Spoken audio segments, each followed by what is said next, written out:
मुंबई नाशिक महामार्गावर गेली 3 वर्ष सुरू असलेल्या माणकोली उड्डाणपुलाच्या एका बाजूने आजपासून आता वाहतूक सुरू झाली आहे। सकाळी 11 वाजण्याच्या सुमारास मुख्यमंत्री देवेंद्र फडणवीस यांच्या हस्ते या पुलाचं उद्घाटन करण्यात आलं।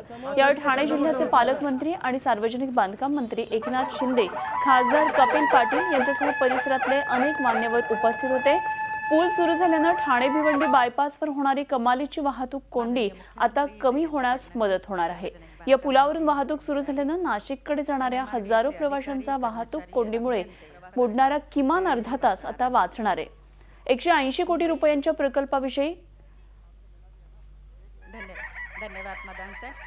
हा प्रकल्प आहे दराडे साहेबांना तर माणकोलीतल्या वाहतूक कोंडीला आता विराम मिळणार आहे। मुख्यमंत्र्यांच्या हस्ते या पुलाचं आज उद्घाटन झालंय। वैद्यकीय शिक्षण राज्यमंत्री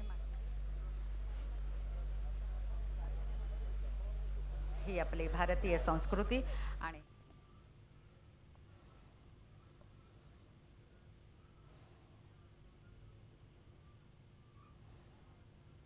पातळीवर काम करून ती देखील मार्गिका लवकरच खुली होईल, त्याचंही काम लवकर पूर्ण होईल।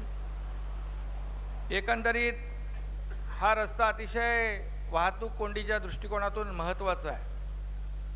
इकडे वाहतूक कोंडी होत होती, त्याचबरोबर वर्सोवा जो पूल आहे त्या पुलाचं दुरुस्तीचं काम सुरू असल्यामुळे अतिशय भयानक परिस्थिती या भागामध्ये निर्माण झाली होती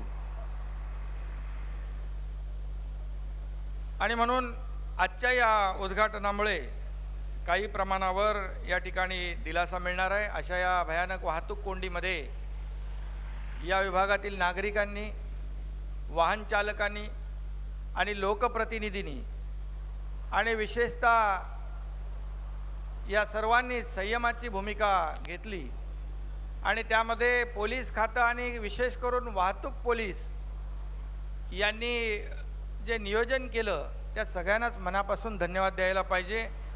कारण मुख्यमंत्री महोदय या ठिकाणी 1-1, 2-2 तास वाहतूक कोंडीचा सामना या ठिकाणी लोकांना करावा लागत होता आणि म्हणून वर्सोवा जो पूल आहे त्याचं देखील काम युद्ध पातळीवर पूर्ण झालं पाहिजे। यासाठी आपण NHAI आणि त्या संबंधित अधिकाऱ्यांना आपल्या स्तरावर बैठकीला बोलवा, जेणेकरून ते देखील काम युद्ध पातळीवर पूर्ण होईल आणि नागरिकांना या वाहतूक कोंडीमधून दिलासा मिळेल।